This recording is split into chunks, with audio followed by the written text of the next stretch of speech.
the individual does generally have to have an intention. So there's generally an intention that my understanding is that I could know more about reality, or my understanding from what? From the scripture, from reading, from hearing, from looking at world traditions. And some of those traditions, they might really exemplify best what you are describing. So for example, in a lot of what's called zazen, so you're just sitting, if you go to do zazen meditation, you say, okay, what are we going to do? We're going to be sitting. Okay, so we're sitting, now what are we going to do? We're going to be sitting. See, no matter. So there's this idea that you would not be trying to push for some expectation that whoever is there, if they're pushing, they simply are told, well, this is the practice, what we're doing, we're just sitting. Now that sounds to me a little bit like what you're talking about. And what is the assumption behind it? Well, it's a little bit like what the great Sufi from Afghanistan, Abdullah Ansari, was saying. And he was saying it is not possible for this seeker to discover reality because what he or she is seeking is already found. That's the way Abdullah Ansari puts it. He says, what you are seeking is already found. And you cannot find what is already found. It sounds like a paradox, you see. But it has this sense, therefore. So the advantage of that point of view is going into something with no expectation is a creative way to go into something. In the sense of creativity, it doesn't do well with constrictions and limitations and so forth. Having said that, there are decidedly in these practices, there is a metaphysics. And so, as we know, we should be informed by our own experience. As we watch our own experience, we see that it is more chaotic than we thought. It is complex. It is very busy, very vast. The more we observe, the greater complexity we find. And we really wonder if it's even possible to transcend that. So, in a way, in that way of looking at things, one is just waiting, but one's own work, because as you know, the common formula for this in, say, the Sufism of Agha-e-Zade Sahib is kushish and kashish. Okay? So these are Persian words, and they mean striving, kushish, versus kashish, which means being absorbed or taken by God, meaning that it, and so there is an etiquette. So the way they address this is they say, well, there's an etiquette, and it was a little bit like what Daud John was speaking about this morning from the Quran, that is in several places in the Quran, God says, well, we will help those who strive. Striving in English could be translated as kushesh in Persian. See, sa'i in Arabic, sa'i, goddamn, see? So, sa'a, you see, it has this sense of striving. And certainly in Persian, we could call that kushesh. So in a way, that Persian formula of kushish, relationship to kashish, is that you can do nothing, but you should show good etiquette while you know nothing, you see, so to speak. So you're sort of bringing yourself with this idea of I'm polite. Sort of the opposite of that. I remember the odd feeling of being invited to the Institute of Transpersonal Psychology many years ago, and I don't know if I've told you about this episode. And they wanted me to talk about Sufism and my time in Afghanistan. And I was just unprepared for the experience or the different etiquette there. Have any of you been there? Is that in Palo Alto? Yeah. City? Yeah. Yeah, I know. Yeah, and there's a very good Sufi who started this organization, Robert Fraser, who used to be years ago in our organization, Norman Zukowski, if our memories can go back 40 years or so. I'm aware of him, I didn't know he was involved. He was. And he's the one who founded the Institute of Transpersonal Psychology. So I went partly thinking, I do have respect for him, and I do, and I was invited, and so I went there. And I get to this class, and I'm prepared to give my lecture, and the funniest thing was just this long room, and there was some sofas and things, and there's this one guy, and he was sitting on a couch facing the other direction, knitting. And it's okay, it's fine, you want to, but the thing is, the etiquette of the place was just so odd to me. It's not that I didn't feel any intentional disrespect. It's rather that I didn't think, if one wants to learn, I think one has to love knowledge, and one has to be devoted to knowledge, whatever it might be about. Science, mathematics, anything, literature. You would think there would be an element of attention. So the element of etiquette would be the element of attention, and attention requires a kind of patience, sort of like what you're saying. There's kind of a patience, a kind of being present. But that's not a small quality, that's a big quality to bring to something. So that's why I advise you, no matter how tired you are in the morning, if you've decided to do meditation or the zikr, that even with Zazen, I know because I sat since we were very young, there was Suzuki Roshi's place, there were other places that were offering Zen, and in those days, myself and others, we were interested in that. And what that taught us was that what we were seeking might require a giving up of expectations or beliefs that we had, whether from a particular religion and such. You see, we were simply going to be open to whatever the experience there was, in that attitude of being patient and just being waiting there, okay? But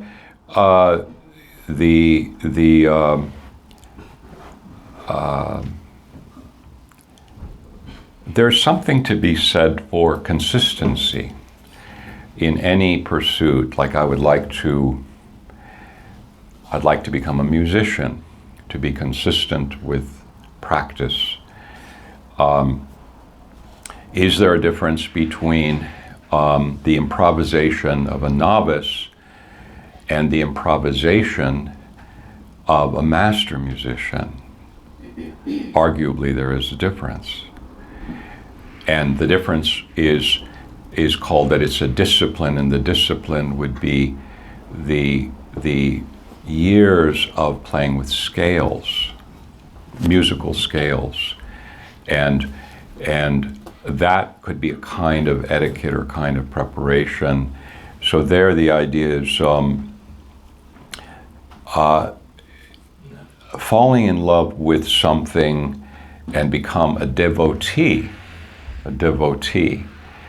I do it not because I'm expected to do it, not because I'll get paid to do it, but because I have a genuine passion for that thing. So I become a devotee. So now my sitting is rather different, isn't it?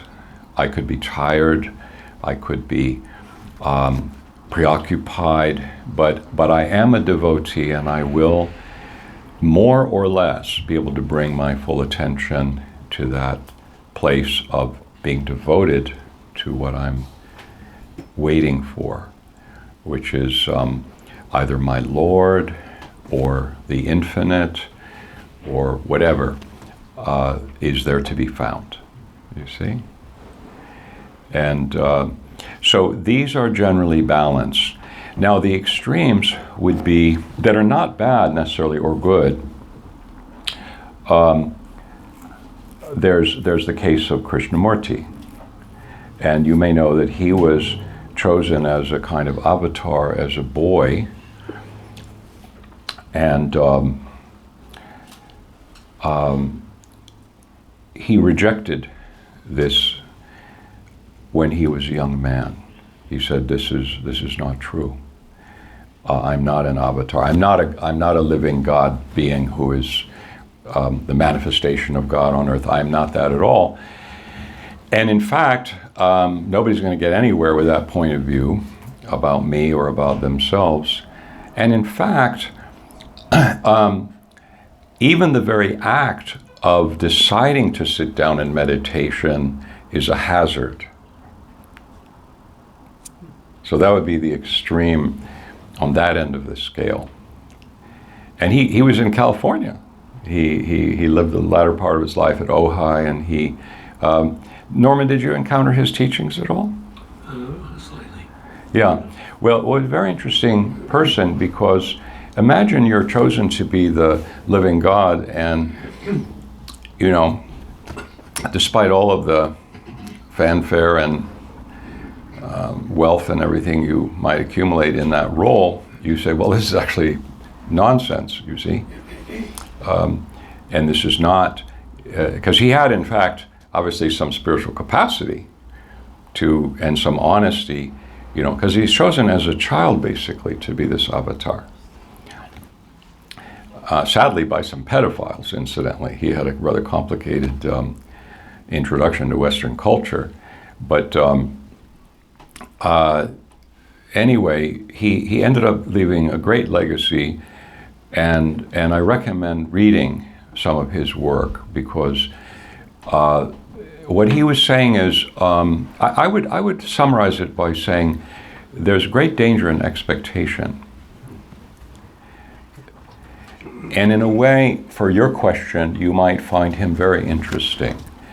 That the whole idea of intention, and as I said earlier, see, I believe in intention, and I believe in discipline. I believe in what our teacher taught us, but I also am being fair to answer this question. I believe that we are not of one mind, that we have many minds, we have many parts of ourselves, and therefore the question is, who would be sitting? Who would be patient? Who would not be patient? You see? So from my point of view, when I think about, let's say, we don't need to use words like making progress in meditation. We could just understand it as learning more about meditation, understanding meditation, understanding zikr through experience. And what that shows us is it would be like saying, oh, now I understand what Piaget, or let's say people have a scheme of child development. And if somebody says, well, I don't believe in child development, you say, well, look, there really are some transitions that are consistent among children as they develop. And we have mapped them, you see. So it's possible that there really are. Things are not as chaotic as they seem.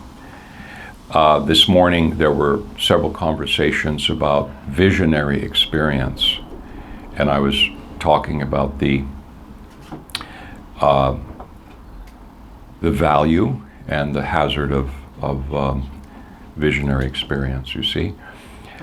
Having said that, the main point that I wanted to make there this morning was that if one continues to do meditation, the way that one learns more about meditation is that some experiences that we have at the beginning, they give way. They don't stay the same. I mean there's the vast majority of practitioners, and one of those would be reliance upon visionary experience. So initially, there's visionary experience. Anything you could imagine. Angels, sunbursts, lights, demons, whatever you wish, but there's all kinds of experiences. In our tradition, we have an attitude of allowing. But in Zen, they call this makyo. They say, don't tell me about your vision. We're not even interested in hearing about it, period. We don't even want to know about your visionary experience. Come back to us when you have no more visionary experience. So they understand that visionary experience can also be a barrier. It can lead to ego inflation. It can lead to people thinking they have powers or abilities and so forth. And in Zen or in Sufism in its profound form, the idea is to work your way towards reality. In one of the last meetings, it was Dao John was asking me to comment on know yourself, or know thyself, the Delphic oracle, starting there. If you were in Greece or in Babylon or in Egypt at that time, you would come to the temple and you would see a statement. It would say, know yourself. We receive it through Greek culture, through Plato and from Socrates and so forth, but it was a very common thing posted on the most prestigious buildings of the time, know thyself. And in terms of knowing reality, all of those traditions decided that the senses in and of themselves, they're not bad, they're part of who we are. However, whether it's Platonic thought, East Indian and Asian thought, Buddhist thought, and Sufi thought, the senses give us a sensual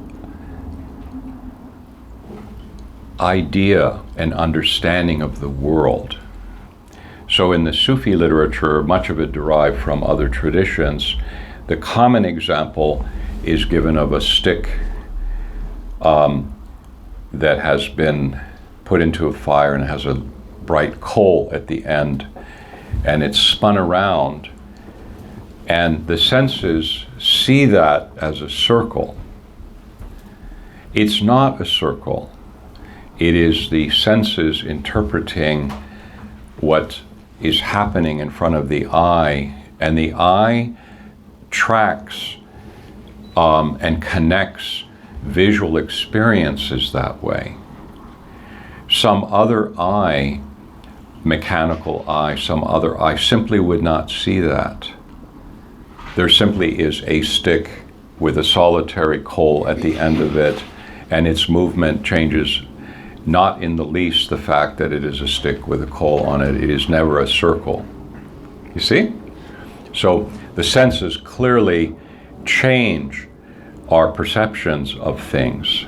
And so all of these traditions of the world, they practiced asceticism, meaning asceticism doesn't mean necessarily stabbing yourself, although I'm afraid to say that whether in the Sufi world in Afghanistan, there are people who eat scorpions and charcoal and all kinds of things, and you go to India and there's all kinds of kooky things you can see over there too. In the Christian world, there's a kind of, wearing hair shirts and, flagellation and all of this crazy stuff. All of it to deny the life of the body and the life of the emotions and the life of the senses, all for the sake of transcending the senses and seeing true reality. Okay? Sufism emerges at a time in a very transcendental form that has a lot of asceticism. And so much so that even during the time of the Prophet, peace be upon him, there were people who thought, well, he says fasting is good, I'm going to fast all the time. And there are cases where Muhammad chastised the person for fasting too much, because he's saying, this is not my religion, see? Or the Buddha said, this is the middle way. So if you look at the Gandhara statues of the Buddha, you see that there's times when you'll see him a skeletal version of the Buddha, because he's going through this phase of extreme fasting, extreme asceticism, which he comes to realize does not get one to understanding. So this is all about, tracking this idea of a middle way. But even the middle way, by our standards, is very ascetic. But the next development, we call it Tantric. And this emerges in India, and Islam comes into India at the time that this Tantric movement is emerging. What does it propose? It proposes that very few people could actually lead these kinds of extreme forms of self-denial. And instead, it proposes that you will find ecstasy through the senses. Sort of proposes the exact opposite. And that's why in India and in Sufism that developed in India, you see a tantric element in it. It proposes that through music, dancing, singing, through sexuality, one can find the divine life through ecstasy.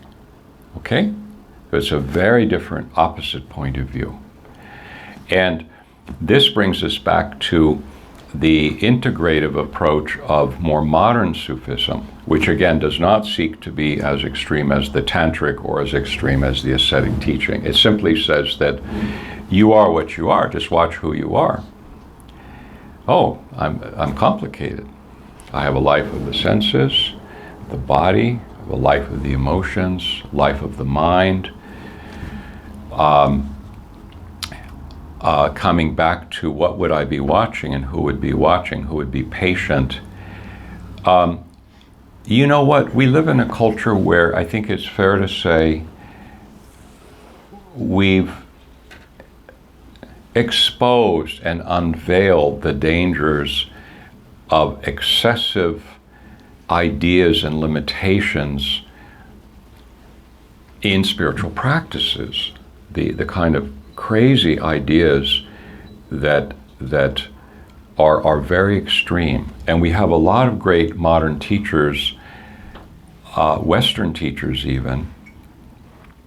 One of them I think it was Eckhart Tolle. You have this very, I think, lucid teacher of spirituality. If any of you know about him, I know Bhavna and others know about him. Well, certainly what we know, that's the point. But actually Kierkegaard, a religious person, started existentialism. And this person, Kierkegaard, said, religious teacher said, the religion is too dry and distant. There's no feeling. There's no actuality. There's not even any actuality to it. It's all like very mental and fearful and so forth. And we should feel, we should exist with that which exists, you see? So this is the beginning of existentialism in the Western world. But prior to this, you have teachers from the East, like Ibn Arabi and others, but in particular Ibn Arabi forms the first true, profound school of existentialism. And it's a very simple idea. And this comes back to Faisal's question, in fact. Because I was raised in French culture with Camus and Sartre, and they have a very, let's call it a humanistic notion of existentialism, which is perfectly fine. But the Sufi sense is connected to the ancient traditions in a way, and it proposes a simple idea. That idea is first brought to our attention through Al-Farabi. These are one of the early philosopher luminaries, Sufi luminaries, meaning he had a Sufi streak. So this is in the 9th century or something like that, quite a long time ago, 8th, 9th century. And he said, God's essence is existence. God's existence and God's essence are not different from each other. They are the same thing. The human being has no existence. Its essence is in the divine names. Okay? God's essence is his existence. The human being's essence is in its information, inherent information. Platonic, let's call it. See? Noumena. It is in the ayan. But that human and creaturely existence is contingent and derived. And this is very much like the doctrine of shunyata in Eastern thought, in India, of the individual being empty of true existence.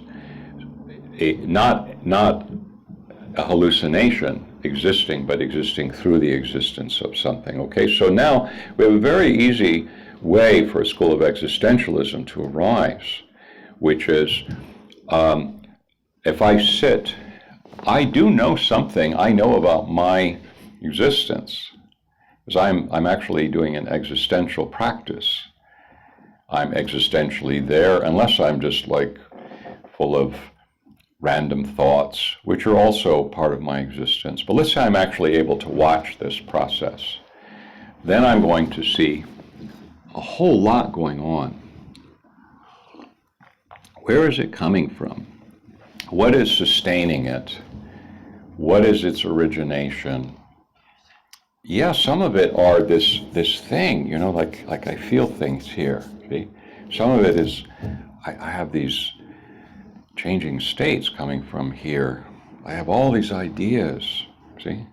I have these different departments, and they all exist, and I know they will die. I will die, and they will die, you see? It's the evidence I have when I go look at a corpse. However, if I sit with this, and I am content and patient to sit with this, and I merely watch and allow myself to see more and more and more, I start to see that it is being held in a general existence. I start to become aware, or another way to put it is, if my eyes are closed, because don't forget, existence, huh? If I close my eyes, I'm seeing a variation of this other world. In some ways, it's richer because I'm not distracted by outside. But as I close my eyes and look inside, I'm feeling this. I have memories, I have biases, I have grudges, I have yearnings, etc. And I watch all of this, and suddenly I realize they are being sustained automatically. It's in my nature to see this, in my nature to see this, the ground of existence, it's called. You see, the very ground of existence. And I even come to a more shocking conclusion that the Sufis come to. Rumi says, Adam ostorlobe awsafe ulust. Wasf Adam mazhar ayat ust. Adam, meaning the human being, is the astrolabe, is the instrument that is capturing and reflecting the divine realities. Adam's description is that Adam, or the human, is the looking glass in where we can see these divine manifestations. It's a long poem, but it's very clear, very similar to a lot of his poems. The advantage of this point of view, by the way, not unique to Sufism, change of perspective. I am not even who I thought I was. I should be patient enough to wait, but do the things I need to do to give the instrument a go. If I should polish the lens, if I should adjust the instrument as I am guided to do so by just sitting there or through the instruction of a guide, then the instrument can suddenly become activated. And then an even weirder scenario emerges, which is that I am actually not a being that everyone thinks I am, nor is anyone else. I'm actually, like everyone else, an instrument. And I'm being used right now as we speak by the one who possesses all existence. You see? And in my observation, this is the correct understanding, because the more that I know, the more I realize it's not about me. See, that's the problem. Sitting down thinking, this is about me, and I'm trying to find out, to master, as usual, sort of master what I'm going to master, you see. But it's not about me. It turns out it's about existence expressing and knowing itself. Turns out that I'm merely another aperture of existence. My seeing is not my seeing. My feeling is not my feeling. It is and it isn't, you see? So if that's true, then if one is aware of that and as one is cognizant of that, then one might sit down with an alertness just to at least think, this is not about me. If nothing else, this is not about me. This is about a process that I am a part of. I'm a part of a process, and I will sit here with patience and reverence for the one who experiences all. So there, again, it begs for, somebody might say, well, this is a religious idea. You believe in a Lord. I say, well, there's, call it what you want, a great being. I mean, what would you like to use? What word would you like to use that would not be offensive? Whatever you would like to use, a great intelligence, whatever you want to use, you see. In Sufism, we say our Lord, we say our God, you see. So we are there adding an element in the Tantric tradition, you see, we are using we are not only using our perceptions, but we are bringing our emotions and our sensations into this, you see. So, in my mind, therefore, sitting there patiently is the right way.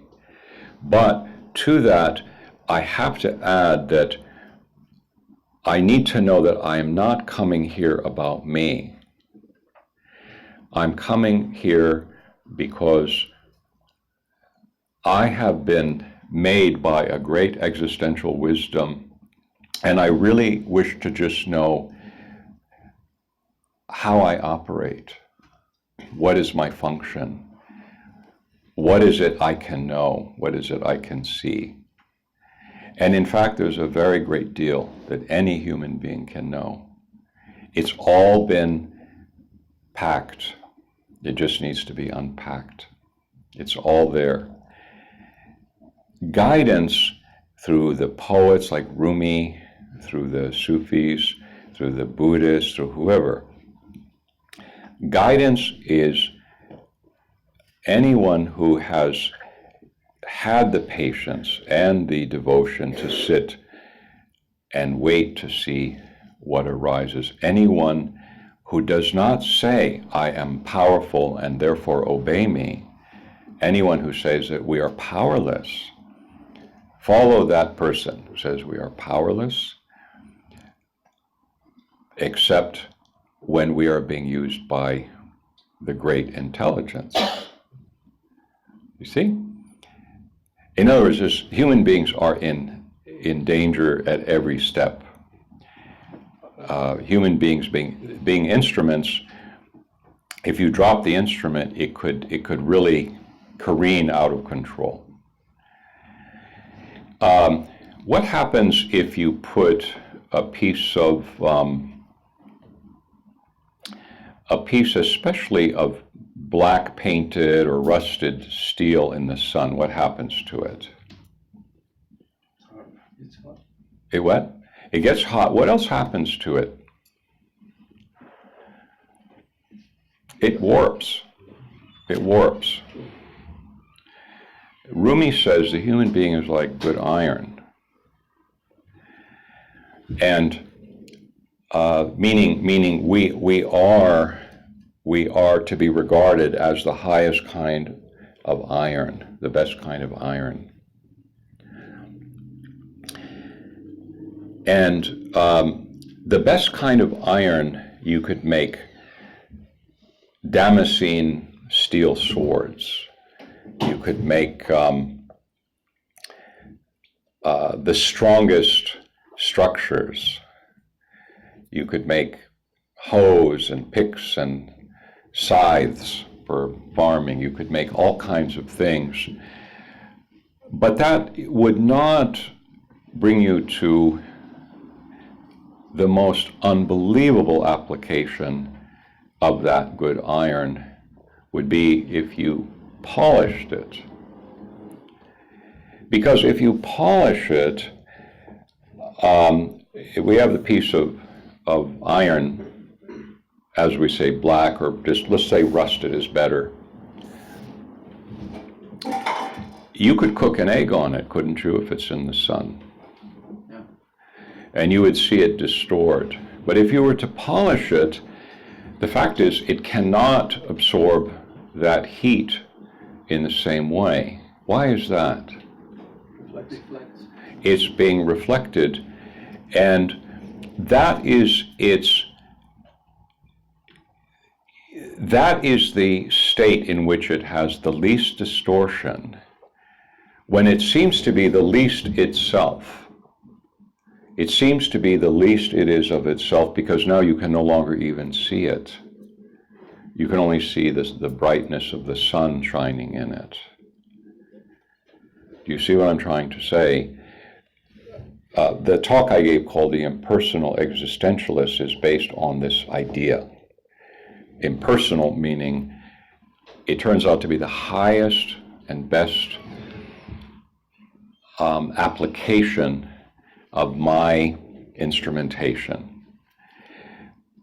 Other applications of my instrumentation are like, we use these words, distorted, warped.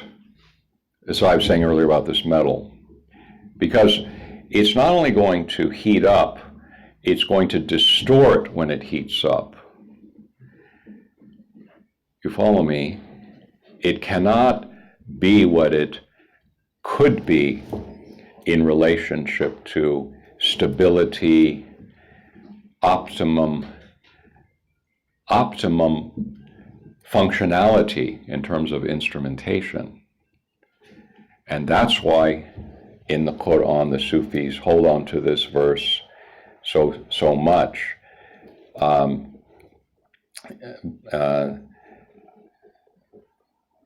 About Rana ala qulubihim ma kanu yaksibun.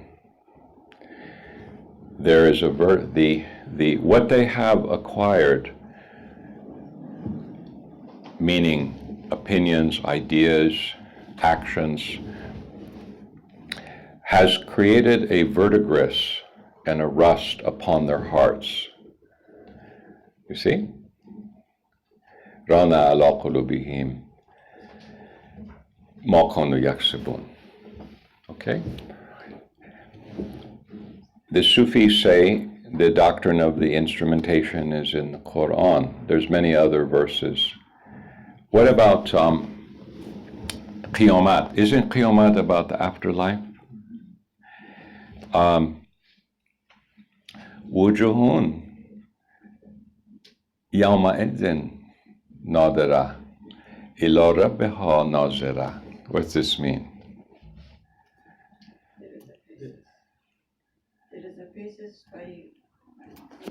Some of the faces, they are luminous. They are luminous on that day, the day of Qiyamah, you see? Ila rabbiha nazira, because they are looking at their Lord. Isn't this what I'm talking about right now? They are luminous. The Lord is luminous. They are luminous.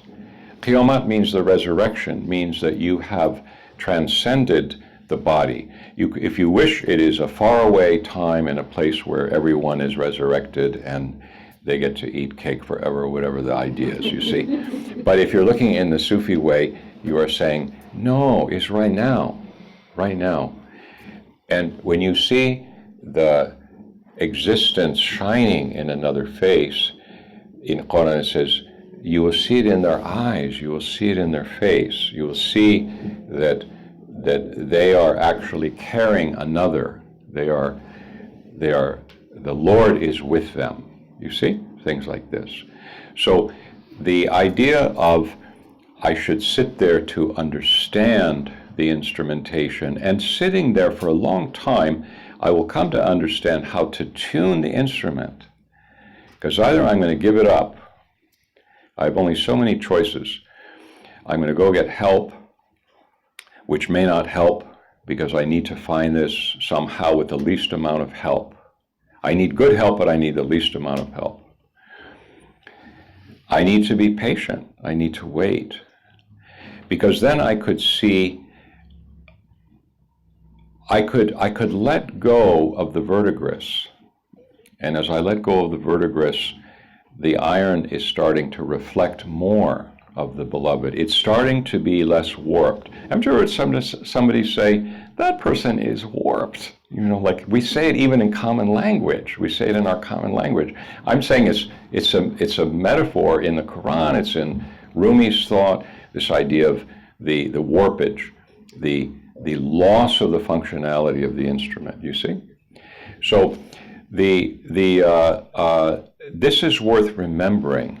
I'm sitting here because I've done everything about me. I want to know what I'm for, and I come knowing that I have heard it is not about me. See? I heard it in the Quran, heard it here. It is not about me. I come here because it is not about me.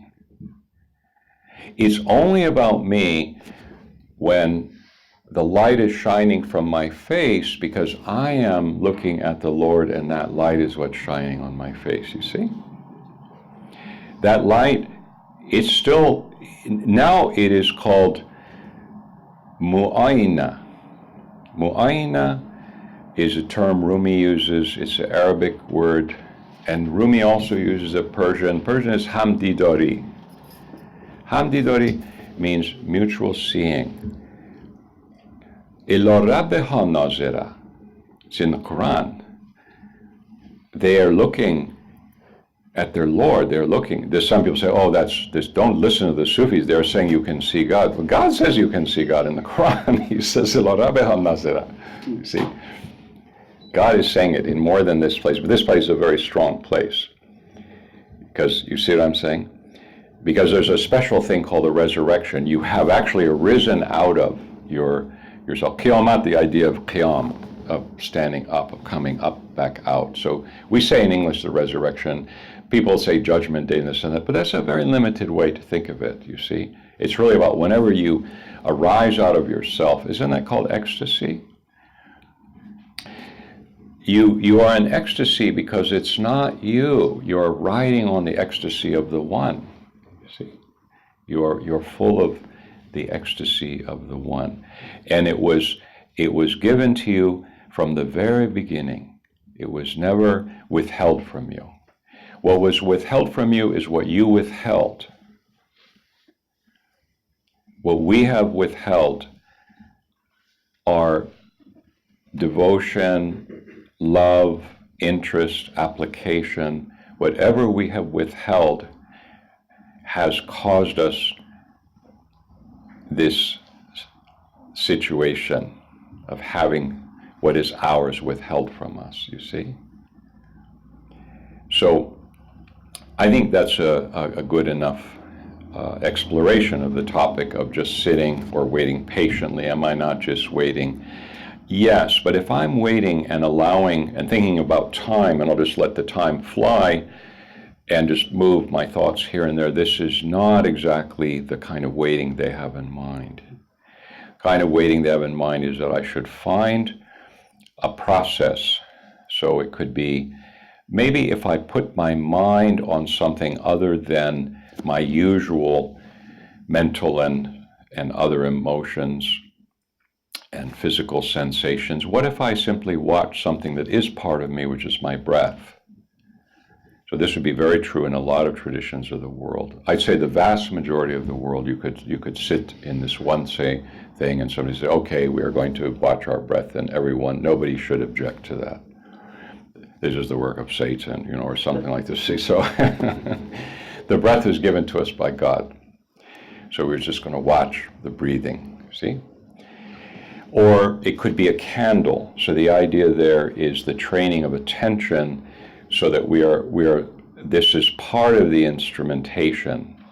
Now we see this falls a little bit closer into, say, the martial arts, where there's a discipline. You say, we're going to say, all right, we are going to wait patiently, but maybe there's also a discipline. And maybe what it involves is that I'm going to see. Do you know what they do in Zen? They say, bet you can't count up to 10. And they're right. You say, oh, come on, you got to be kidding me. Is that all I got to do to pass the barrier? It's all you got to do. And you can't do it. I'm talking about being present, absolutely 100% present. You're trying to count to 10. So this is like in the Zen training, the kind of simple thing. When I was young, I thought this is going to be a cakewalk, but it's just no way. It's pretty hard to do. So you're trying to learning your attention. There's nothing wrong with that. We do it all the time, right? We would do it for money. I'm going to discipline myself to get to work on time to do this job. Why would I not do it for infinity? So that I do recommend. I don't agree with Krishnamurti on this particular point. I think that we have an intention, we have a practice that is time-tested, for thousands of years, and we say, I'm going to see if I'm able to focus my mind. Focus it not for magic, not for power, but precisely focus it for letting go. Am I able to focus in such a way that I'm seeking unity? Maybe one way to divest myself of multiplicity is to focus on something, on some individual thing. It could be my beloved. See, that's the Tantric element in Sufism comes back. It could be that, say, well, I was never able to focus till I fell in love. And so if you were to fall in love, you say, well, maybe I can focus on this beloved. It doesn't have to be a rigid thing, but it has to have this ability to focus in a singular way. Because unity, the instrumentation arises out of the singularity of existence. And the singularity of existence is perceptive through all of time and space.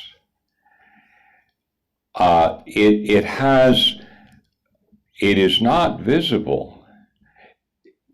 It is like radio waves